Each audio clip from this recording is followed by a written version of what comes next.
Hi, I'm Jeff Roster. I am the co-host of This Week in Innovation, as well as strategic advisor covering the retail industry for Third Eye Advisory. Wanted to give you some updates on what we've got planned for Super Saturday, which is just a couple, 3 months away. We are now introducing a video component to Super Saturday. Hopefully we'll be doing some live streaming from the event itself, and we're producing video content well ahead of time. This is the first piece that you'll see, and we're going to start dropping video testimonials from some of the people that have been impacted by what we do and share a little bit about what's happening. And I thought I'd just give you an update so you can start to look for that. All the hashtags that we're going to be pushing will be up in the show description, which hopefully is above me. And we ask that you jump in and you give us a hand amplifying the signal and retweeting and liking and favoring and all the things across all the various platforms. If you don't know what Super Saturday is, and what Retail Orphan Initiative is, let me just show you a couple of slides from my personal experience. And this is a trip that I did with my two kids in Honduras. This is a mountain village. Honduras might be one of the most beautiful places I think I've ever been. It's hilly. It's just a crazy cool experience. Massive amount of poverty. And so our role there was to assist with an orphanage and to go up into the village communities and learn a little bit about their lifestyle and what's happening. And this is a scene. Those are our people in the truck driving up into the mountain village to give some supplies. These are my two kids. At the time, they're now both professionals, but at the time, I think this is when they were 15 or 16. And so a bunch of us have gotten in the habit of taking our kids, our teenagers, on our trips. And I can just tell you, I think it's probably the best money I've spent. Both did 4 trips to Honduras, and then my daughter went to Senegal with me on a separate trip. David couldn't go because I think he was playing basketball. Huge value for kids to have an opportunity to, one, not only just see the world around them, but also see some of the challenges that a lot of communities face, and then also how the business community can really come in, and we have the skills, we have the capabilities, we know how to network, we know how to build things, we know how to raise money, and we know how to deploy that money, more importantly. And huge opportunity, I think, for folks to get their kids involved and really give them a much bigger, broader view of the world before they get off to college. This is from a trip I did with Thierry in Senegal, and this is a village where we're building. I think we're building something. Obviously, we're building something. Super hot that day, and I was very glad to be working the camera and not doing what Thierry and Joe are doing, laying and building brick. This is a fun little story. This is Gate.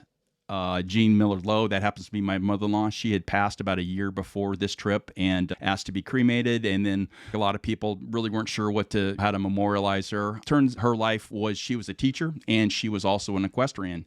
And so when we were down in Senegal, the first request they had for a school needed a gate because in that particular village, the transportation for the most part is a horse cart. And so the horse carts were cutting through the school.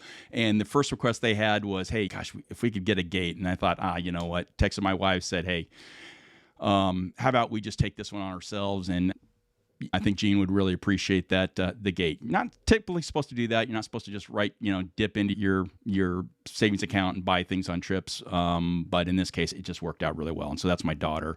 They're honoring her grandmother. Same daughter, and this is Senegal also. You can see the kids are amazing. Couldn't be more gracious. Great opportunity for us to bring our skills to bear, to make connections around the world, and to just make the world just a nicer, a little softer place. And this is the village that we worked in. And so you can see that's structures that 1,000 years ago were probably not that much different. This is in DR Congo. This is my boss, Mike Seasholes, who was running Congo Voice, and this is a college that Congo Voice had put together. A couple things to note on this. If you look at the beams, and if you look at the desks, and you look at the table, that's all mahogany. And mahogany in DR Congo is the equivalent of pine here in the United States. And you can't export mahogany for a lot of good reasons, because the UN and the government of Congo doesn't want their rainforest to be stripped bare, which would probably happen very quickly. But you can't use that. You can't export that material, but it makes a beautiful desk, and so they actually use that for a lot of construction. This is the computer lab as we were establishing the school, this is the computer lab that we had to work with. Now, this is 5 or 6 years ago, and you can see the challenges that any kind of a school outside the United States has, and probably some schools inside the United States. If you notice off on the corner, those are batteries. And so you're out beyond the electrical grid, and so you have to build the electrical grid, which is some of the other challenges that many of the schools have when we're trying to do distance learning things and we're trying to bring 21st century technology to areas. You have to build the infrastructure first. This is another scene from the village in DR Congo, and those are ladies, and this was probably 6 years ago, same trip as a computer lab, and those are ladies that are going to the communal well to get water. And depending on how far they live, that might be a 1 to 2 to 3 hour process on a daily basis to gather all that water. And this is probably 100 degrees, 100% humidity. And so water becomes really important. And you can see the challenges. Those jugs are 6 gallons. Water's typically, I think, six pounds per gallon. So when they're full, that's 40 pound water jug that whoever gets to carry back to wherever. And it's big. It's important to get clean water and clean and good wells to these communities. But then you also have the challenge of how to get it back to where it goes. And the ladies that are doing this are spending an awful lot of time gathering water, and they're not doing other things that might help their families in a little more. Just a challenge we have.